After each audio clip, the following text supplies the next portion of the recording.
Avez-vous déjà entendu parler d'une femme si cruelle qu'elle était capable d'assassiner ses propres petits-enfants pour conserver le pouvoir? Nous ne parlons pas d'une légende païenne ni d'un méchant de cinéma. Cette histoire est enregistrée dans la Bible et elle est réelle. Athalie, fille de Jézabel, est devenue l'un des personnages les plus sombres des Saintes Écritures. Une reine qui transforma le berceau en tombeau et fit du trône de Juda un autel de sang et de rébellion. Mais qu'est-ce qui a poussé une femme à commettre une telle perversité? Et pourquoi ce récit biblique est-il si ignoré dans la prédication? La parole de Dieu ne cache pas les chapitres sombres de l'humanité. Au contraire, elle révèle chaque chute, chaque malédiction, chaque conséquence de la corruption spirituelle.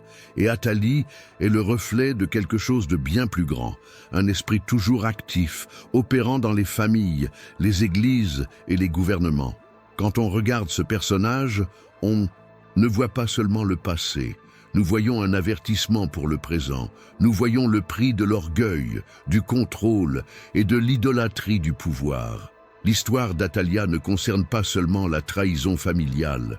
Il s'agit de la façon dont le mal se déguise en autorité, en royauté, en religiosité, et s'infiltre même dans les structures les plus sacrées. Combien de trônes aujourd'hui sont tachés de sang invisible? Combien de maisons ont été envahies par un esprit de manipulation et de destruction déguisé en souci? Combien d'églises sont gouvernées non pas par des dirigeants remplis du Saint-Esprit, mais par des personnes dominées par le même esprit qui a guidé Athalie? La Bible nous montre que le jugement de Dieu vient toujours. Mais d'abord, il envoie l'avertissement. Et peut-être que cette vidéo est cela. Un avertissement, un appel au discernement spirituel, un ébranlement de la réalité. Si vous avez l'impression qu'il y a quelque chose dans votre vie, dans votre maison, ou autour de vous qui porte ce poids sombre, continuez à regarder. Parce que pendant les prochaines minutes, nous allons plonger dans les entrailles de cette foutue histoire biblique. Nous exposerons le début de la chute, le péché caché, l'avidité et le chemin du sang qu'Athalie a parcouru. Ne sautez pas. Ne détournez pas le regard, parce que ce que vous êtes sur le point d'entendre maintenant pourrait être le miroir spirituel que vous évitez de regarder depuis longtemps. Avant de continuer, je veux vous lancer une invitation spirituelle. Si cette histoire a déjà commencé à remuer quelque chose en vous, si elle a éveillé de la peur, du discernement ou même un sentiment d'alerte, écrivez dans les commentaires « Seigneur, libère ma maison de l'esprit d'Athalie ».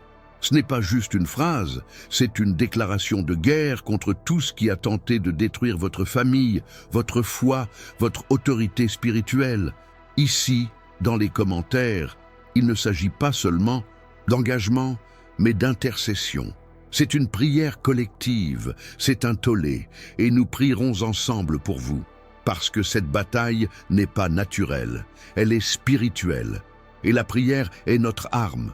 Si vous sentez que ce message a quelque chose de spécial, de prophétique, ne le gardez pas pour vous.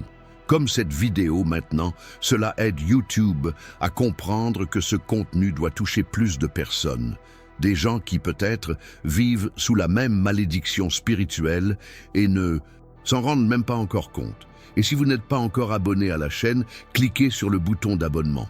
Parce qu'ici, on ne parle pas d'histoire, on plonge dans histoires les plus cachées de la Bible, révélant le jugement, la confrontation entre la lumière et les ténèbres, et l'appel à la véritable repentance.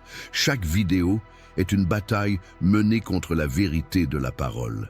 Et vous faites partie de cette mission.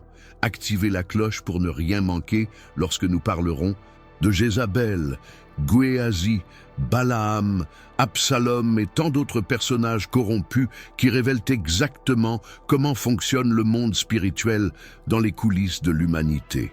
Maintenant oui, entrons dans le début de ce complot qui a transformé la fille de Jézabel en l'un des noms les plus redoutés de l'histoire biblique. Préparez votre cœur, parce que ce qu'a fait Athalia hante encore des générations aujourd'hui. L'esprit d'Athalia vit toujours, et c'est plus réel que vous ne le pensez. Il n'a peut-être pas le même visage, la même couronne, ou les mêmes robes royales que cette femme portait dans les temps anciens. Mais ce qui l'a ému est toujours présent, caché dans les attitudes, déguisé dans les discours, habillée avec une apparence de soin, impliquée dans la manipulation et l'avidité. Et cet esprit opère là où on l'attend le moins, au sein de foyers qui semblaient apaisés, dans des familles qui se disaient unies, chez des dirigeants qui se présentaient comme une référence spirituelle. Lorsque la Bible expose Athalie, elle ne raconte pas seulement une tragédie historique, elle découvre un modèle spirituel qui se répète au fil des générations. Avez-vous déjà vu des mères utiliser leurs propres enfants comme outils de pouvoir? Qui détruit la structure familiale au nom du contrôle, de l'apparence, de la domination émotionnelle? Qui manipule les sentiments, divise les frères et sœurs, étouffe les rêves? C'est l'esprit d'Athalia. Avez-vous déjà vu des dirigeants, que ce soit dans des églises, des ministères ou même des groupes sociaux, qui font tout ce qu'ils peuvent pour rester sur le trône? Qu'ils éliminent quiconque menace leur position? Qui tue les réputations, efface les talents, font taire les voix? C'est aussi l'esprit d'Athalie. Il agit derrière une ambition excessive, une froideur émotionnelle, une soif de pouvoir déguisée en zèle. Et le plus effrayant, il agit souvent avec l'apparence de la piété. Athalia n'était pas n'importe quelle femme. Elle était de lignée royale, fille de Jézabel, la même femme qui a persécuté les prophètes, tué des innocents et installé l'idolâtrie en Israël. En d'autres termes, Athalia est née et a grandi dans une culture de rébellion contre le sacré. Il a grandi en voyant le profane prendre la place de l'autel. Il a été façonné dans un environnement où le nom de Dieu était bafoué et où le péché était normalisé. Cela nous montre déjà comment l'environnement spirituel que nous nourrissons peut former des personnalités corrompues. Combien d'Athalia sont créées aujourd'hui? Combien d'enfants grandissent dans des foyers où le sacré est ridiculisé, où la parole est ignorée, où l'exemple qu'ils reçoivent est celui de la manipulation et de la domination? Lorsque le fils d'Athalie, le roi Achazia, mourut, elle y vit une opportunité de s'emparer du trône de Juda. Mais pour ce faire, elle devrait éliminer tous les descendants royaux. Et c'est alors que les ténèbres se révèlent dans leur forme la plus crue. Athalia ordonne l'exécution de tous ses petits-enfants, oui, de ses propres petits-enfants. Enfants, innocents, les héritiers légitimes de David. Leur sang a été versé pour qu'elle puisse régner. Il n'y a rien de plus profane que d'échanger un héritage contre une domination. Et voici le point clé. L'esprit d'Athalia sacrifie toujours l'avenir pour garder le présent sous contrôle.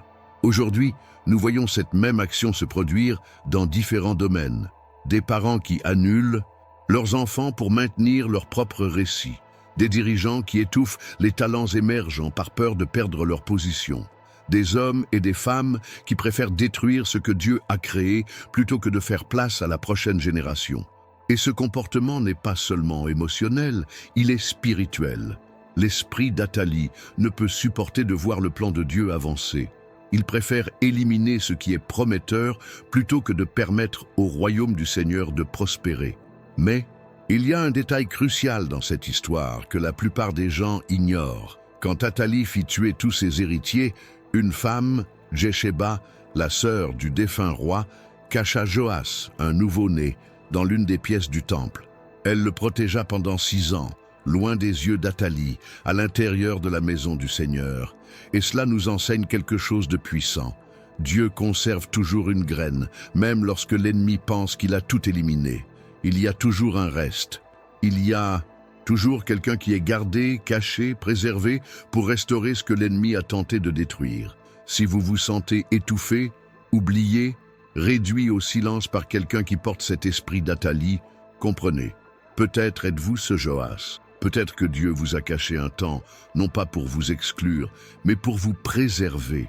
Il y a des gens que Dieu protège dans l'anonymat pour qu'ils ne soient pas contaminés par les complots de l'ambition. Et au bon moment, il les révèle, avec autorité, avec l'onction, avec un appel pur, sans les tâches du système corrompu. Le temps d'Athalia a toujours une fin, parce qu'on ne se moque pas de Dieu, et sa justice est parfaite. L'esprit d'Athalie ne peut être soutenu là où règne la crainte du Seigneur. Il règne un moment, oui. Il s'impose avec violence, des contrôles avec une apparence d'autorité. Mais sa fin sera toujours tragique, car il s'insurge contre ce que Dieu a sanctifié. Cette histoire biblique, souvent ignorée, porte un profond code spirituel pour notre époque. Parce que le combat n'est pas contre la chair et le sang, mais contre les principautés, les puissances, les mauvais esprits qui agissent dans les lieux célestes. Et celui d'Athalia en fait partie. Cela divise les familles, contamine les ministères et transforme les foyers en champs de bataille. Peut-être que maintenant vous vous demandez, cet esprit a-t-il agi dans ma maison? Ai-je déjà été dominé par lui à un moment de ma vie? Y a-t-il des marques de l'influence d'Athalia sur mes relations, mes décisions, mes comportements? Si ce doute surgit, ne le fuyez pas. Parce que Dieu ne révèle pas pour accuser, il révèle pour guérir, restaurer, libérer. Mais la première attitude doit être la vôtre. Reconnaître et crier. Si ce mot a un sens pour vous, s'il touche des zones de votre âme que peut-être personne d'autre ne voit, commentez ci-dessous. Seigneur, ouvre mes yeux spirituels, ou délivrez ma maison de l'esprit d'Athalie. Écrivez ceci, déclarez. Ne vous contentez pas de le laisser dans vos pensées. Quelque chose de puissant se produit lorsque vous transformez votre réflexion en action. Et si vous connaissez quelqu'un qui a besoin d'entendre ce message, partagez-le. Il se pourrait que cette personne vive exactement sous ce même joug spirituel et ne le sache même pas. Athalie était la fille de Jézabel, héritière directe de l'un des esprits les plus mauvais des Écritures. Et quand on dit qu'elle a suivi les traces de sa mère, on ne parle pas seulement d'attitude. Nous parlons d'une transmission spirituelle, d'une lignée corrompue, d'un héritage de ténèbres qui a traversé les générations et contaminé tout ce qui l'entourait. Jézabel représentait l'archétype de la femme qui utilisait son influence pour tuer, séduire, manipuler et instituer l'idolâtrie là où devrait régner la sainteté. Elle était responsable de la persécution des prophètes, de la moquerie de la parole de Dieu et de l'ouverture des portes à Baal en Israël. Et maintenant, sa fille, Athalia, apparaissait comme la suite de cette histoire maudite. Mais contrairement à sa mère, elle a fait quelque chose d'encore plus macabre. Elle a détruit la chose la plus pure qui soit, ses propres descendants. C'est le type de récit biblique que peu de gens prêchent. C'est ce que peu de chefs spirituels abordent en chair. Mais elle est là, et c'est pour une raison. Dieu ne cache pas les ténèbres dans les Écritures. Il les expose pour nous enseigner, pour nous avertir, pour nous libérer du piège, de répéter les mêmes erreurs, de s'allier avec les mêmes esprits, d'hériter de malédictions qui peuvent être brisées avec discernement et repentance. Ce qu'Athalie représente est plus qu'une femme méchante. Elle incarne l'esprit de l'héritage corrompu, de la continuité de l'iniquité, du pouvoir qui se nourrit du sang des innocents. Si Jézabel a semé l'idolâtrie, la rébellion et la persécution, Athalie a récolté le fruit le plus amer de cette graine. Lorsqu'elle voit le trône de Juda vacant, son instinct est de ne pas prier, de chercher une direction, de remettre le sceptre à la lignée légitime. Non, son premier réflexe est le meurtre. C'est l'extermination systématique des héritiers. Il ne s'agit pas seulement de politique ou de soif de pouvoir, c'est spirituel. Il s'agit d'une action motivée par une force invisible qui déteste la promesse, déteste le plan de Dieu, déteste la continuité du dessein divin. La lignée de David portait la promesse messianique, et l'ennemi le savait. S'il y avait un héritier, il y aurait une possibilité. Et que fait l'esprit d'Athalie? Étouffer l'avenir dans l'œuf. Il tue quand il est encore enfant, détruit alors qu'il ne peut toujours pas se défendre. Avez-vous remarqué le motif? Cet esprit ne s'attaque pas seulement au présent, il attaque demain. Il déteste ce que Dieu prépare. Il agit de manière lâche, silencieuse et stratégique. Il n'est pas étonnant que nous assistions encore aujourd'hui à une guerre spirituelle contre les enfants, contre les nouvelles générations, contre ce qui est encore en formation. Combien de promesses de Dieu ont été enterrées à cause d'une influence spirituelle comme celle d'Athalie? Combien de vocations spirituelles ont été étouffées avant même d'éclore? Combien de Joas ont été pourchassés dans leur berceau parce que quelqu'un, dominé par cet esprit, avait décidé que maintenir le pouvoir était plus important que préserver le dessein divin? Athalie n'était pas émue par un simple désir humain. Elle était possédée par un héritage maudit, et cela doit être dit clairement. Il y a un héritage maudit qui se transmet de génération en génération, quand il n'y a pas de repentir, quand il n'y a pas de renoncement, quand il n'y a pas de rupture avec les pratiques du passé. La Bible dit que les péchés des pères peuvent atteindre la 3e et la 4e génération. Mais il affirme également que la miséricorde de Dieu s'étend jusqu'à 1000 générations de ceux qui l'aiment. Alors oui, il existe une malédiction héréditaire, mais il y a aussi la restauration. Et tout commence lorsque nous identifions d'où vient la racine du mal qui opère en coulisses. Athalie, même si elle était de lignée royale, n'avait aucun respect pour le Dieu d'Israël. Elle a grandi dans un environnement d'idolâtrie où Baal était exalté et les prophètes du Seigneur réduits au silence. Et qu'est-ce que cela nous apprend? Que l'environnement dans lequel vous avez grandi compte, que le type de spiritualité que vous absorbez compte, que ce que vous regardez, entendez, déclarez et reproduisez forme votre état d'esprit et par conséquent, votre combat spirituel. Athalia n'est pas devenue une meurtrière du jour au lendemain. Elle était façonnée pour ça. Et ce processus se produit également aujourd'hui, quand les valeurs sont inversées, quand le sacré est ridiculisé, quand la présence de Dieu devient secondaire, quand le cœur se durcit jusqu'à ce que la cruauté paraisse justifiable. Connaissez-vous quelqu'un qui est façonné par ce même esprit, quelqu'un qui n'y réfléchit pas à 2 fois avant de détruire une personne, qui fait de grands efforts pour rester au centre, même si cela coûte des alliances, des amitiés, des principes, des enfants? Combien de dirigeants sont tellement aveuglés par le pouvoir qu'ils ne peuvent plus entendre la voix de Dieu? Combien de familles sont sous le contrôle d'un esprit qui tue l'affection, qui annule les rêves, qui divise pour contrôler? L'esprit d'Athalia n'a pas besoin de crier. Il s'impose avec des apparences de noblesse, avec un faux sens de la mission, avec une autorité forgée. Mais sa racine est maudite, son fruit est la douleur. Et la fin est toujours un jugement. Et c'est là que nous arrivons à un point dont il faut parler, le silence de ceux qui regardent tout cela se produire. Quand Athalia a tué ses petits-enfants, où étaient les conseillers? Où étaient les prêtres? Où étaient les dirigeants de Juda? Pendant 6 ans, cette femme a gouverné. 6 ans de silence, 6 années de sang, d'idolâtrie, de déformation du sacré.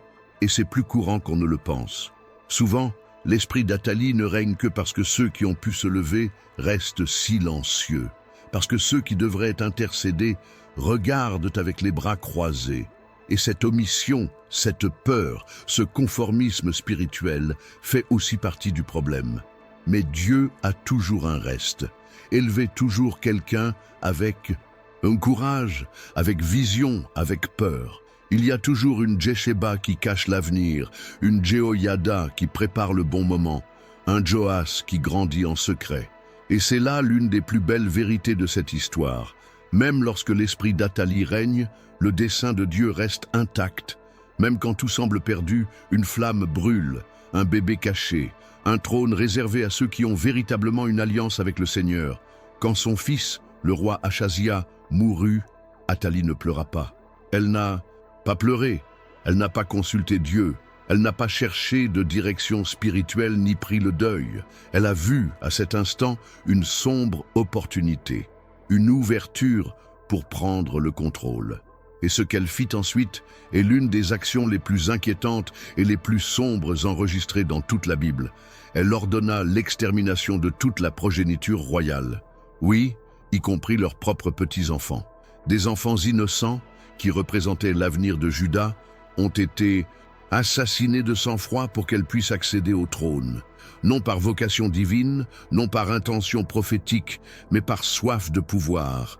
Une soif insatiable, alimentée par un esprit maléfique transmis, génération après génération, par sa mère Jézabel. Il ne s'agissait pas d'un acte isolé, c'était une opération spirituelle profonde, soigneusement influencée par les ténèbres. Le trône de Juda n'était pas seulement un trône politique, c'était le trône de la promesse messianique. Le Messie lui-même serait issu de la lignée de David. Et Athalia le savait. Derrière son ambition humaine, il y avait une force spirituelle qui essayait d'empêcher l'accomplissement du plan de Dieu. L'esprit d'Athalie agit ainsi. Il ne veut pas seulement le trône, il veut éliminer toute possibilité de manifestation de la volonté divine. Il ne veut pas seulement gouverner, il veut que ce que Dieu a établi comme sacré soit anéanti. Il s'oppose à la promesse avant même qu'elle ne s'épanouisse. Et cela nous amène à une réflexion actuelle et profonde. Combien de promesses de Dieu dans nos vies ont été attaquées au stade de la graine? Combien de visions spirituelles ont été avortées au début, avant même d'avoir mûri? Combien de relations avec un but, de ministères nés purs, de dons spirituels, qui commençaient à se manifester, ont été assassinés par quelqu'un ému par cet esprit d'Athalie? Combien de projets censés glorifier Dieu ont été réduits au silence parce que quelqu'un, derrière une apparence d'autorité, a tout fait pour prendre le contrôle et ternir l'éclat de ceux qui sont venus après? Ce qu'Athalia a fait était bien plus que de la sale politique. C'était plus qu'un crime familial. C'était un affront spirituel au plan de rédemption que Dieu avait tissé depuis Abraham. Et il faut le dire clairement pour que vous compreniez la profondeur de ce que représente cette histoire. Ce que nous voyons ici n'est pas seulement une méchante reine, mais une incarnation de l'esprit de l'Antéchrist, un esprit qui cherche à effacer la lignée du Christ avant même qu'elle ne s'installe. C'est le même esprit qui a agi sur Pharaon lorsqu'il a fait tuer tous les garçons hébreux. La même chose qui a agi sur Hérode lorsqu'il a ordonné de tuer les bébés à la naissance de Jésus. Un modèle spirituel qui déteste la naissance d'un but, qui craint l'arrivée de la promesse, qui attaque avec férocité ce qui est encore en formation. Athalia représente ce modèle. Et le plus effrayant est de réaliser que ce même esprit est toujours actif aujourd'hui, dans des environnements qui devraient être sûrs, dans des familles qui devraient protéger, dans des églises qui devraient nourrir la vocation des enfants. Il agit froidement, avec manipulation, avec des mots doux mais de mauvaises intentions. Parfois, cela s'accompagne d'une apparence de zèle, d'autres fois avec une posture de leadership impénétrable.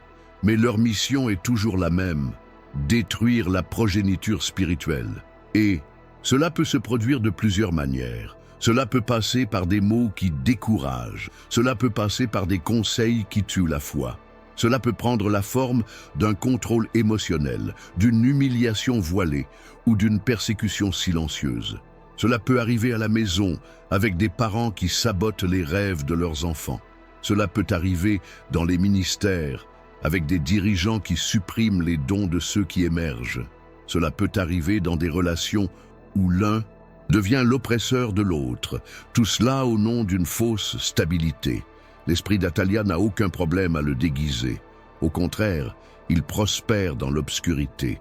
Il aime opérer en coulisses, caché, hors des yeux de ceux qui discernent. Il se cache sous la justification de la responsabilité. Il se camoufle derrière l'argumentation de l'expérience. Elle repose sur la peur que quelqu'un vous confronte, vous dépasse, vous révèle. Ainsi, lorsqu'Athalie a tué les descendants royaux, elle n'a pas seulement éliminé des gens, elle a essayé d'effacer toute une lignée, une promesse éternelle. Et c'est la nature de cet esprit. Il ne veut pas seulement vous attaquer, il veut effacer ce qui viendrait après vous. Il a peur de ce que vous allez générer, soulever, inspirer. Il déteste ce qui n'est pas encore né, mais qui porte déjà la marque d'un but. C'est pourquoi il est si vital de discerner ce modèle. Nous ne traitons pas seulement avec des gens. Nous avons affaire à des influences spirituelles qui opèrent derrière les attitudes. Athalie était une femme, certes, mais dominée par un esprit. Et cet esprit, lorsqu'il trouve de l'espace, s'y installe avec force.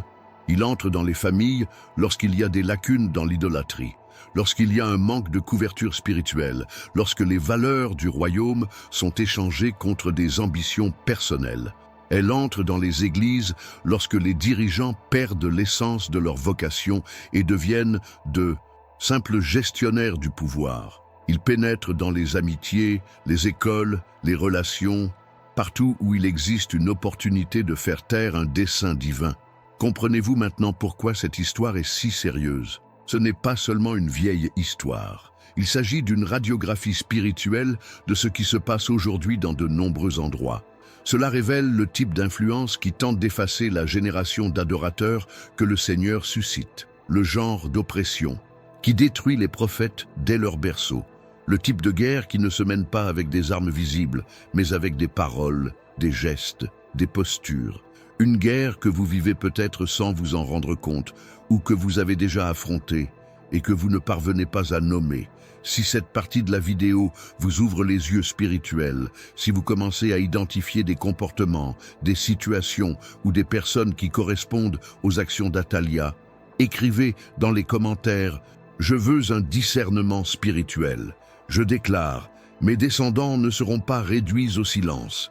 Il ne s'agit pas seulement d'engagement, il s'agit d'activer votre autorité dans le monde spirituel. Lorsque vous commentez, vous nommez la guerre que vous menez. Et là où est la lumière, il n'y a pas d'obscurité. Alors écrivez, partagez, déclarez et restez avec moi dans cette plongée profonde, car l'histoire d'Athalia n'est pas encore terminée. Et la suite révèle le début de la fin de cette lignée maudite. Elle régna 6 ans sur une nation plongée dans les ténèbres. 6 années pendant lesquelles Juda a vécu sous la domination d'une femme qui non seulement tuait pour régner, mais qui contaminait également spirituellement le pays par l'idolâtrie, le sang innocent et le contrôle.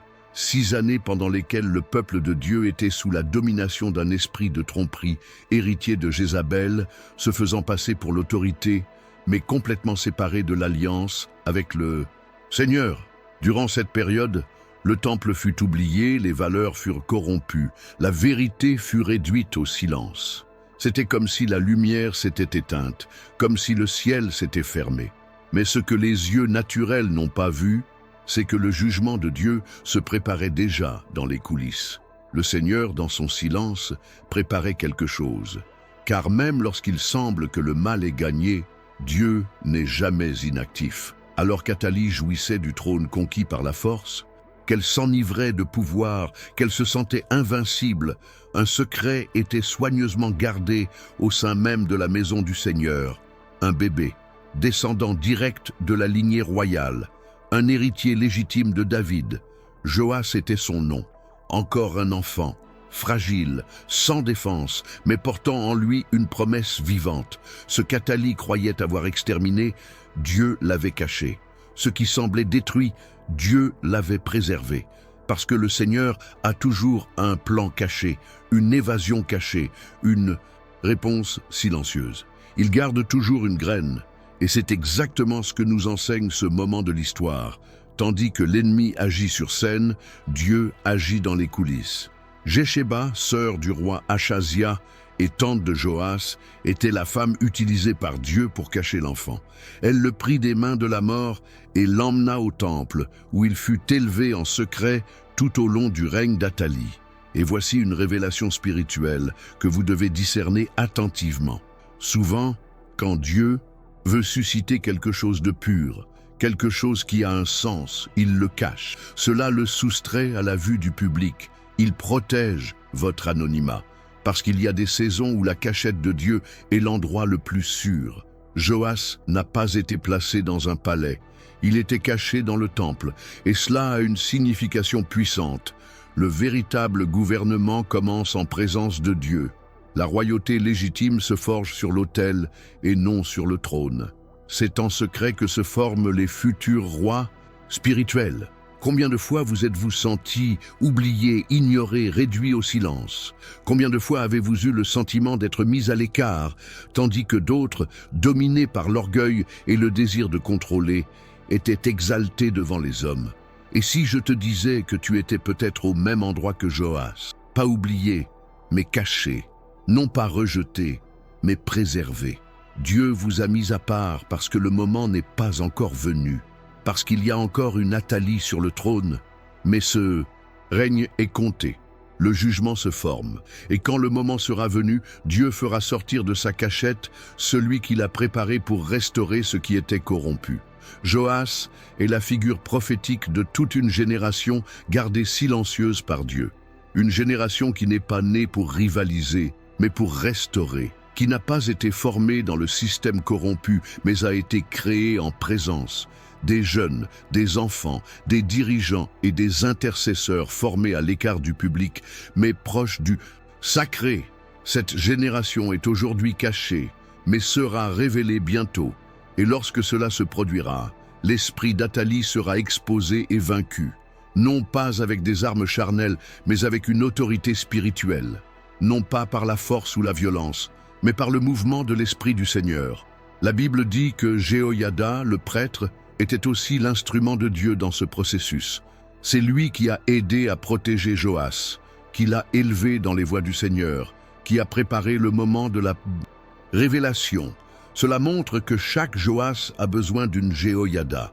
Chaque promesse préservée a besoin de quelqu'un pour la cultiver, la renforcer, la maintenir jusqu'au moment venu.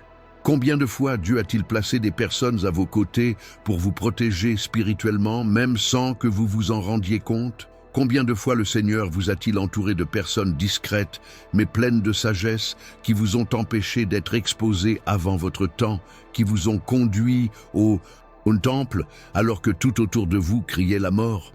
Le monde spirituel fonctionne selon des codes, et cette partie de l'histoire d'Athalie révèle que rien n'échappe au contrôle de Dieu.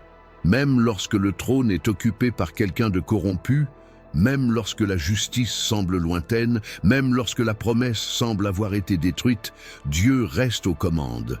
Il autorise certaines choses pendant un certain temps, mais ne perd jamais le contrôle.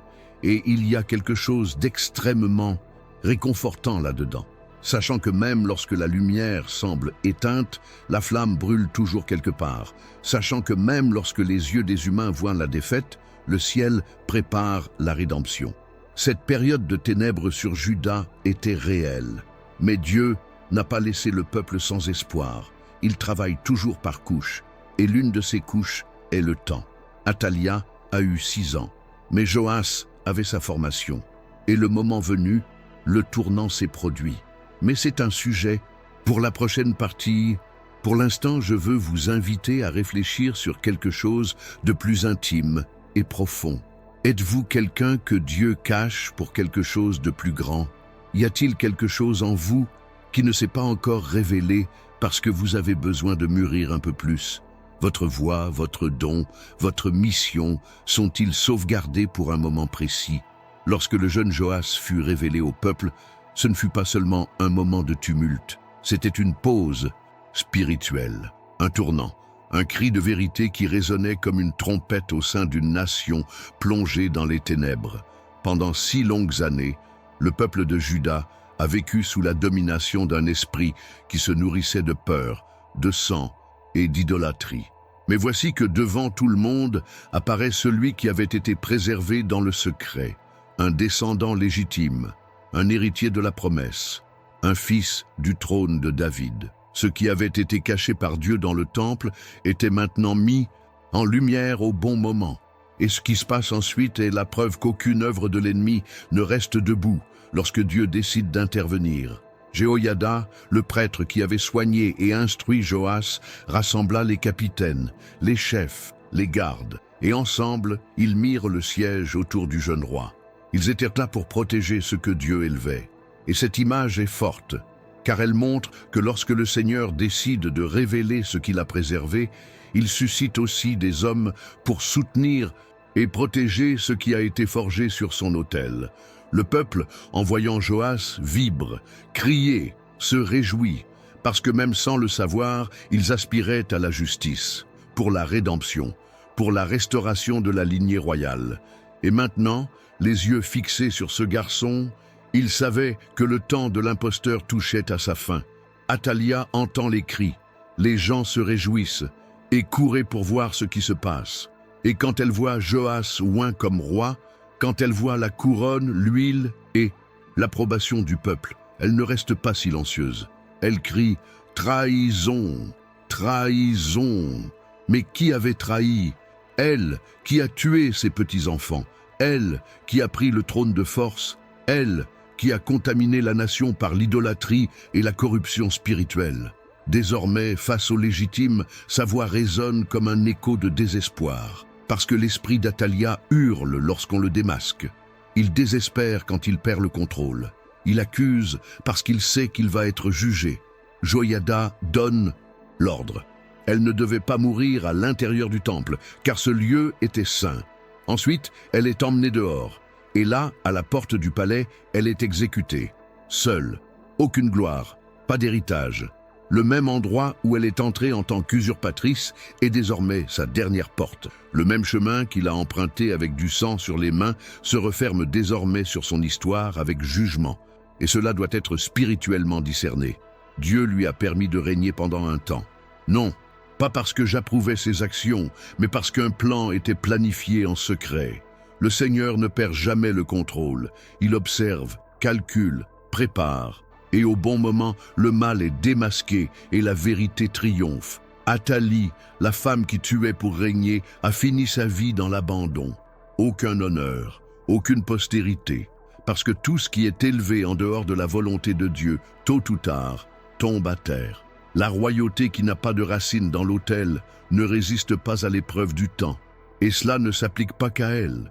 Cela s'applique à tout ce qui est construit sur le mensonge, la manipulation, l'apparence. Cela s'applique au ministère né de la compétition et non d'un appel. Pour des relations soutenues par la domination et non par l'amour. Pour des positions qui ont été conquises par la force et non par la faveur divine. La fin sera toujours la même, la ruine, isolement, silence. Parce que le ciel ne supporte pas ce que l'ego a élevé. Ce qui nous frappe dans cette partie de l'histoire, c'est que le peuple n'a pas cherché à la défendre. Il n'y a eu aucun tollé, il n'y a eu aucune agitation, personne n'a intercédé pour elle, parce que les gens savaient en eux-mêmes que cette femme n'avait pas d'alliance avec Dieu. Ce qu'elle représentait était l'oppression, la peur, la tromperie. Parfois, la chute de certaines personnes ou de certains systèmes est célébrée non pas pour se venger, mais pour apporter un soulagement. Lorsque le fardeau spirituel imposé à la nation tombe, le peuple respire. Quand le joug est brisé, il y a la libération. Et c'est ce qui s'est passé là-bas. Juda poussa un soupir de soulagement. Le trône était à nouveau occupé par quelqu'un qui portait le sceau de la promesse, même s'il était encore un garçon. Parce que pour Dieu, l'âge n'a pas d'importance. L'origine compte, l'appel compte, l'alliance compte. Ce moment est aussi un avertissement, parce que tous ceux qui tentent aujourd'hui de s'emparer de ce qui ne leur a pas été donné, tous ceux qui manipulent pour régner, tous ceux qui sont mus par l'avidité et le contrôle, tous ceux qui se battent par leur propre force, doivent comprendre. Le jugement peut se former. Pendant que certains célèbrent leur fausse victoire, un Joas se prépare, un reste en cours de sauvegarde, un cri de justice recueilli dans le ciel. Et au moment opportun, le ciel répondra. La fin d'Athalie est la fin de tout esprit qui s'élève contre le plan de Dieu. Peu importe combien de temps il semble régner, la fin sera toujours la même. La parole ne ment pas. Ce qu'un homme sème, il le récoltera aussi. Elle a semé le sang et récolté l'épée.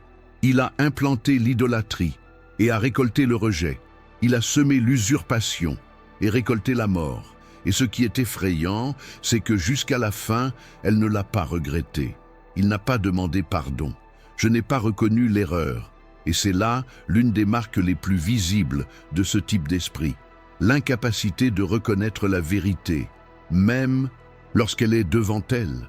Athalie a vu le garçon, elle a vu l'onction, elle a vu la manifestation de Dieu et elle a toujours crié « trahison ». Car l'esprit de Jézabel, l'esprit d'Athalie, l'esprit de l'Antéchrist, ils partagent tous la même essence, l'orgueil. Et là où il y a de la fierté, il n'y a pas de place pour le regret. Son destin n'a pas été scellé uniquement par ses actes, mais par la dureté de son cœur. Et c'est aussi un avertissement pour nous, parce que le Seigneur est miséricordieux, il est patient, mais il est aussi juste. Et quand sa justice se manifeste, il n'y a pas de dispute, il n'y a pas de cri, il n'y a pas de couronne qui l'arrête. Ce qui était caché est révélé. Ce qui a été usurpé est restitué. Ce qui a été corrompu est purifié. Et l'histoire change. La lignée de David est restaurée. Le temple reprend du sens. Et la nation commence à respirer un air nouveau. Si cette partie de l'histoire vous parle, si vous sentez que le moment est venu de vous positionner spirituellement, commentez ci-dessous. Je choisis l'autel, pas le trône. Ou si vous souhaitez approfondir, écrivez que tout l'esprit d'Athalie tombe à terre. Ces déclarations écrites libèrent quelque chose de puissant dans le monde spirituel.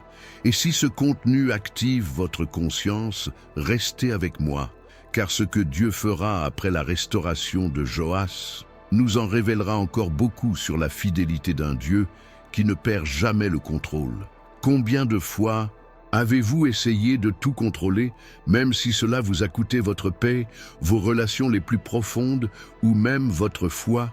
Combien de fois avez-vous ressenti que, pour conserver une apparence de stabilité, vous deviez étouffer ce que Dieu essayait de faire bouger en vous?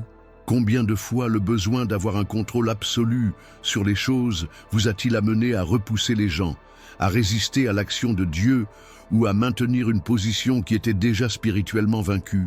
Ce n'est pas seulement un comportement. Cela pourrait être le signe d'un esprit. Et c'est ici que l'histoire d'Athalia traverse les siècles et touche pleinement notre époque. Parce que l'esprit qui opérait en elle, l'esprit de contrôle, de rébellion contre le sacré, de manipulation déguisée en autorité, est toujours actif. Et peut-être qu'il essaie de s'emparer de votre maison. L'esprit d'Athalia ne se met pas à crier. Cela commence silencieusement, subtil, avec de petites décisions, avec des justifications, apparemment nobles, avec un faux sens des responsabilités. Cela entre lorsque la confiance en Dieu est remplacée par la peur de perdre ce que vous avez, quand la foi cède la place à l'insécurité, quand le leadership commence à s'exercer par la force et non par l'influence spirituelle, quand la protection se transforme en prison.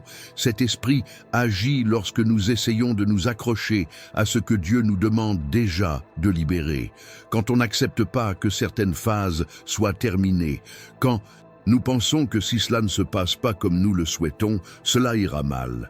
Et puis nous prenons des décisions qui semblent stratégiques, mais qui sont en réalité spirituellement destructrices. À la maison, cela se manifeste chez des parents qui étouffent leurs enfants par le contrôle émotionnel, qui annulent leurs choix, qui empêchent leur maturation par peur de les perdre.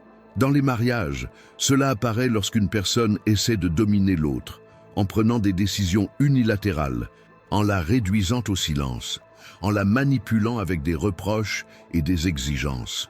Dans les églises, cela se révèle chez les dirigeants qui ne permettent à personne de grandir, qui retiennent les dons des autres par peur de perdre de la place, qui spiritualisent leur propre peur d'être remplacés. Dans l'amitié, ils se camouflent derrière la jalousie, les critiques constantes, la compétition déguisée en conseil, et la plupart du temps, tout cela se fait sans qu'on s'en rende compte, parce que l'esprit d'Athalia ne se présente pas comme un méchant, il se déguise en « je fais ça pour protéger ». Je sais ce qui est le mieux, personne ne prendra soin de moi comme je le fais. Mais derrière ce langage se cache le désir de domination, l'impulsion de tout garder sous contrôle, même au prix de la liberté de quelqu'un d'autre, même si cela détruit les promesses à naître. Le plus dangereux est qu'en essayant de tout contrôler, une personne finit par perdre la chose la plus importante, le flux de Dieu. Parce que le Seigneur n'opère pas sous le contrôle des humains. Il travaille dans la livraison. Il se déplace là où il y a la foi, pas là où il y a la manipulation. Et l'esprit d'Athalie ne tolère pas l'imprévisible de Dieu. Il veut que tout soit planifié, défini, garanti. Il ne peut pas supporter de dépendre de la grâce, de l'obéissance, de la direction de l'esprit. Il faut voir, mesurer, peser, décider. Et ce faisant, vous vous déconnectez du mouvement divin. Et puis commence une séquence de pertes spirituelles silencieuses. Premièrement, la sensibilité est perdue. Puis l'humilité, ensuite la dépendance, et enfin l'autel.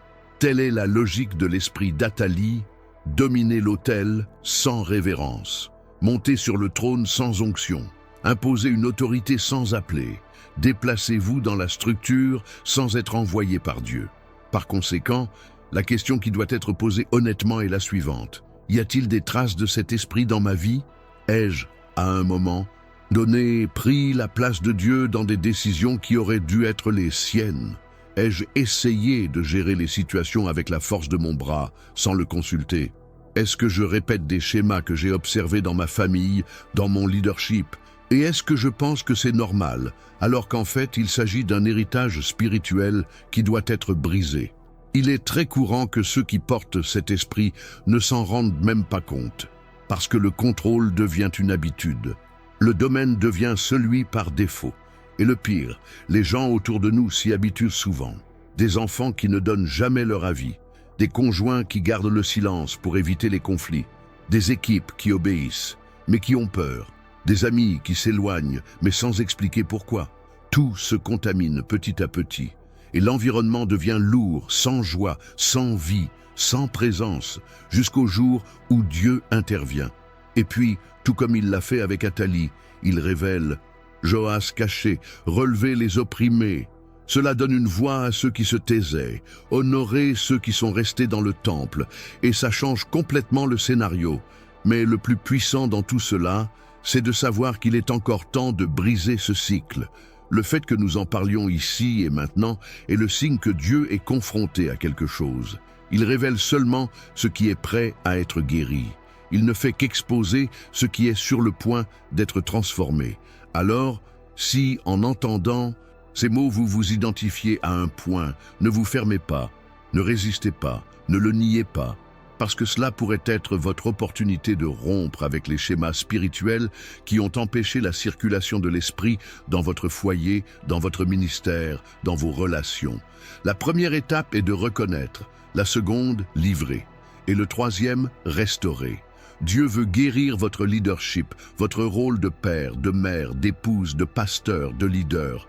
Il veut que vous régniez avec l'onction et non avec l'oppression. Puissiez-vous diriger avec sagesse et non avec manipulation. Puissiez-vous vous soucier avec amour, pas avec contrôle.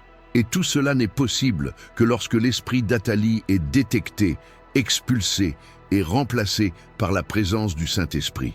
Aujourd'hui, l'esprit d'Athalia continue d'agir et est plus actif que jamais.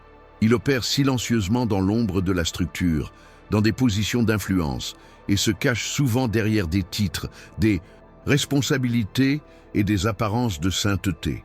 Le nom a changé, mais l'essence est toujours vivante. Ce qui était autrefois Athalie assise sur un trône usurpé est peut-être aujourd'hui un leadership corrompu, une autorité spirituelle contaminée par la vanité ou même une figure maternelle qui utilise le contrôle émotionnel pour manipuler et dominer ceux qui l'entourent. Ce que nous voyons dans la Bible comme un personnage du passé se révèle désormais comme un modèle spirituel qui se répète, s'adapte et s'installe partout où il y a un écart. Dans de nombreuses églises, l'esprit d'Athalie n'est pas seulement manifesté, il est célébré.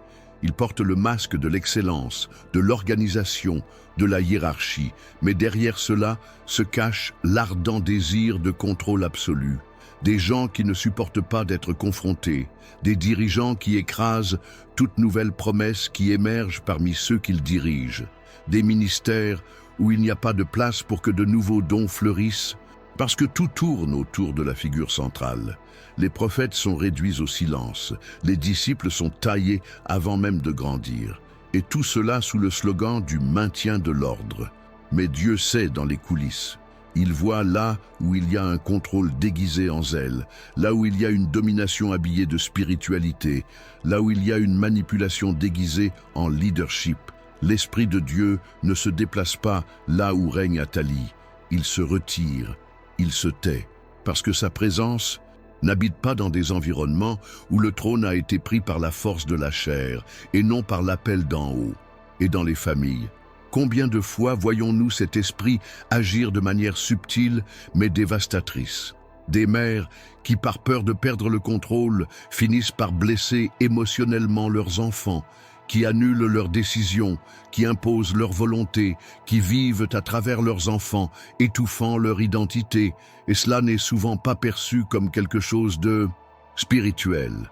Mais c'est le cas, parce que toute tentative de dominer la vie d'autrui sans la direction de l'esprit est une brèche, et l'esprit d'Athalia y entre, et cela ronge le lien, et cela transforme l'amour en dépendance toxique, le soin en prison, la protection en étouffement.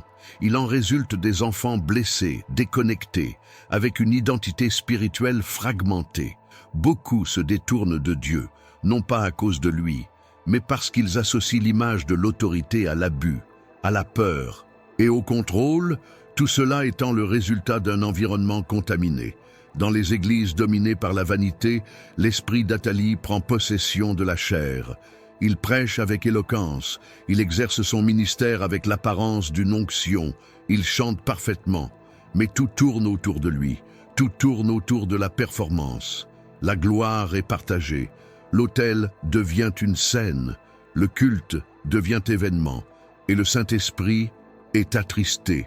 Quand la vanité règne sur l'Église, la présence devient visiteur. Et le plus alarmant, c'est que souvent les gens ne le remarquent même pas, parce que vous êtes amusés, hypnotisés par une fausse onction qui bouge, mais ne transforme pas. Cela plaît aux oreilles, mais ne confronte pas le péché. Cela nourrit l'âme, mais ne touche pas l'esprit. Cet esprit d'Athalia aime les applaudissements. Il se nourrit du besoin d'approbation. Il prospère là où il y a de la concurrence. Il survit dans des environnements où la comparaison est constante, où le plus grand est toujours exalté et les petits ignorés. Et quand quelqu'un essaie de pointer du doigt, de confronter, de discerner, il est qualifié de rebelle. Parce que cet esprit crée une atmosphère d'intimidation spirituelle. Ceux qui le voient ont peur de parler. Ceux qui le ressentent préfèrent garder le silence. Ceux qui discernent finissent par s'éloigner. Et ainsi, le système se nourrit tout seul. Et le trône d'Athalie continue d'être soutenu, jusqu'à ce que Dieu dise que ça suffit. Mais avant que le jugement ne vienne, Dieu élève toujours la voix, réveille toujours les sentinelles, fait toujours briller les lumières là où il y a de l'obscurité. Et peut-être que cette vidéo, ce contenu, cette conversation que nous avons ici en ce moment, est-ce pour vous une lampe de poche qui brille dans une pièce qui semblait sûre, mais qui était pleine de fissures. L'esprit d'Athalie est avant tout un esprit qui s'oppose à la croissance légitime. Il déteste voir quelqu'un s'épanouir au bon moment. Il déteste voir quelqu'un être élevé par Dieu. Et c'est pourquoi il attaque avec des mots, avec mépris, avec des silences calculés.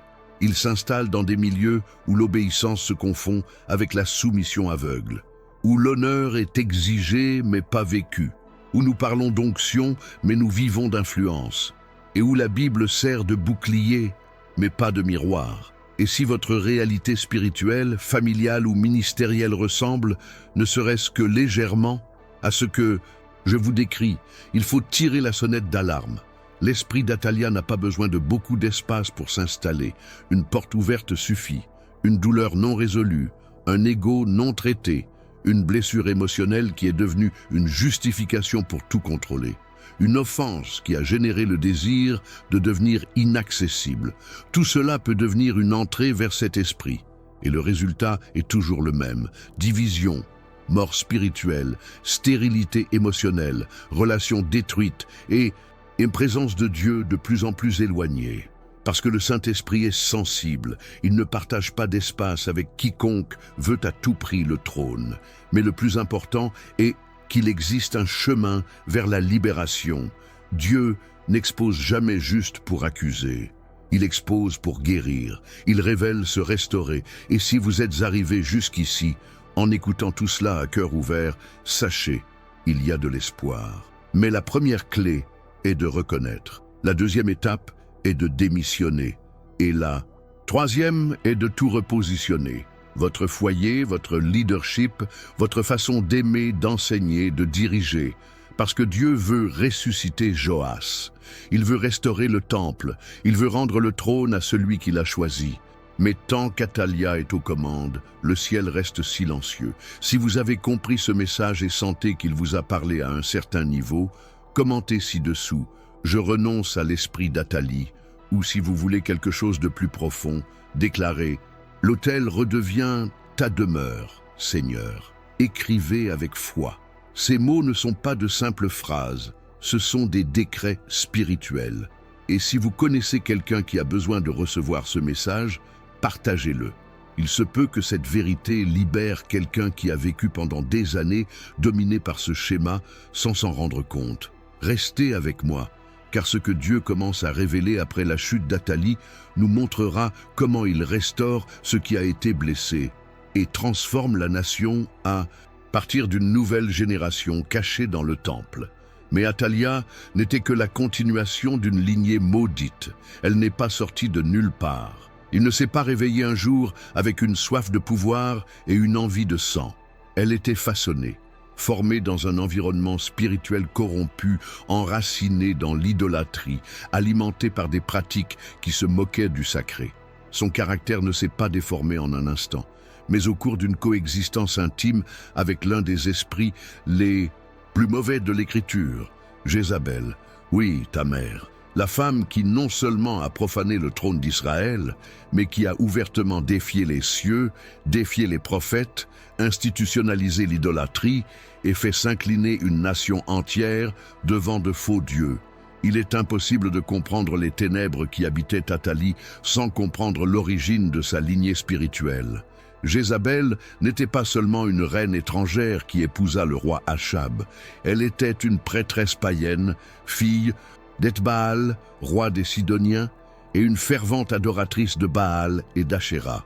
Elle n'a pas seulement introduit ces dieux en Israël, elle les a imposés, exterminant les prophètes du Seigneur et érigeant des autels impies au cœur de la terre promise. C'est sous son influence qu'Achab est devenu le roi le plus méchant qu'Israël ait jamais connu. Et c'est sous ses conseils que des décisions spirituellement désastreuses ont été prises, affectant des générations. Maintenant, arrêtez-vous un instant et réfléchissez avec moi. Si une mère influence autant la formation spirituelle de ses enfants, que peut-on attendre de quelqu'un qui a grandi en voyant le sang des prophètes couler comme de l'eau ? Que pouvons-nous attendre d'une femme qui a grandi dans des palais où le nom de Dieu était maudit et où les sacrifices à Baal étaient monnaie courante? Jézabel n'a pas seulement donné naissance à des enfants physiques, elle a donné naissance à une progéniture spirituelle, un héritage de rébellion, de contrôle, de manipulation et de défiance contre tout ce qui est sacré. Athalia en était la continuation, et c'est pourquoi l'esprit qui opérait en elle était encore plus pervers, parce que c'était un esprit nourri par l'héritage de la désobéissance et renforcé par le silence de ceux qui restaient silencieux face à l'injustice. Le même esprit qui a tué les petits-enfants avant de tuer les prophètes. Le même trône qu'Athalie a usurpé a été auparavant profané par sa mère. Le même schéma de domination, de séduction et de rébellion s'est répété. Et s'il n'y a pas de rupture, elle sera répercutée. C'est pourquoi le discernement de cette lignée spirituelle est vital pour quiconque veut vivre une vie véritablement réservée à Dieu. Parce que parfois, ce à quoi nous sommes confrontés aujourd'hui est le reflet de quelque chose qui a commencé bien avant nous. Il existe des cycles spirituels qui doivent être rompus avec autorité.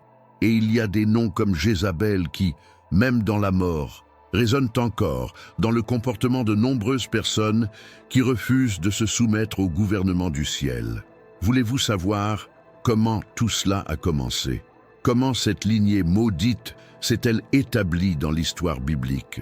Comment une femme a-t-elle réussi à séduire, contrôler et manipuler un roi oint au point de transformer l'autel en lieu d'idolâtrie?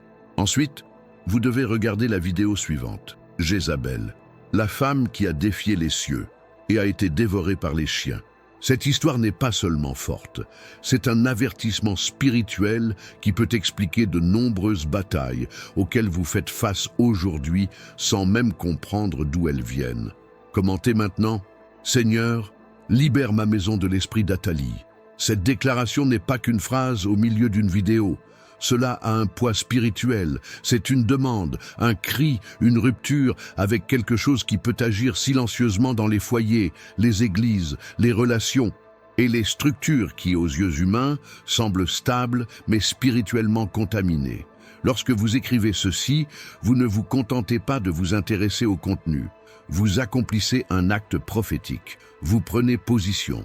C'est activer le discernement. Vous dites avec courage, je ne veux pas de cet héritage, je ne veux pas de cette norme, je ne veux pas vivre sous cette règle cachée. Il y a des gens qui sont piégés dans des cycles familiers de manipulation, de contrôle, de crise, de silence punitif, d'absence d'amour véritable. Parce que l'esprit d'Athalia a trouvé de l'espace. Il agit entre les lignes. Il se cache derrière de bonnes intentions. Il se déguise en protection, en soin, en zèle exagéré. Et tandis que personne ne se lève pour discerner et percer, il continue de tuer ce que Dieu essaie de générer.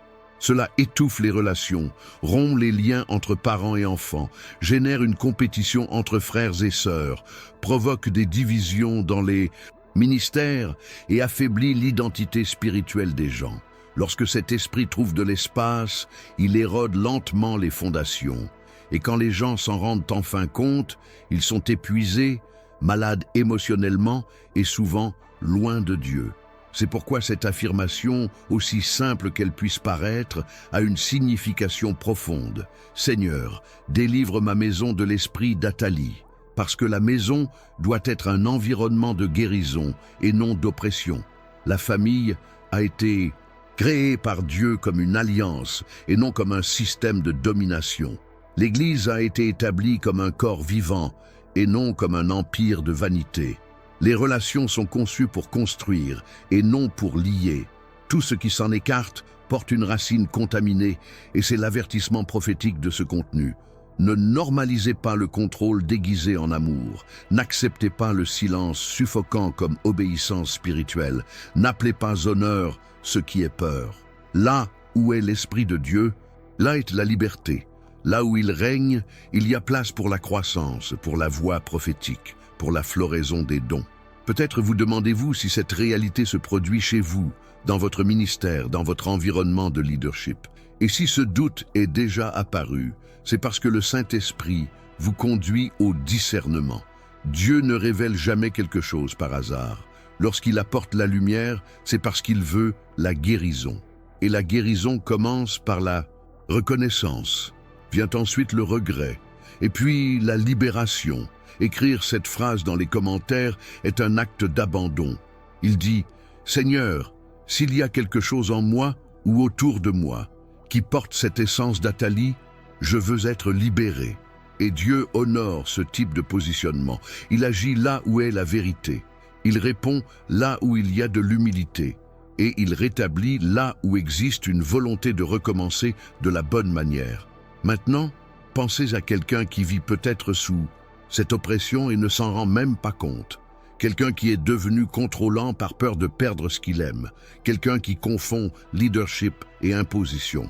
Quelqu'un qui répète des modèles qu'il a vus dans son enfance, à l'église, dans la culture, et qui les reproduit maintenant dans sa propre maison. Cette personne a besoin de ce message. Partagez cette vidéo avec elle. Peut-être qu'elle ne sait même pas comment nommer ce à quoi elle est confrontée.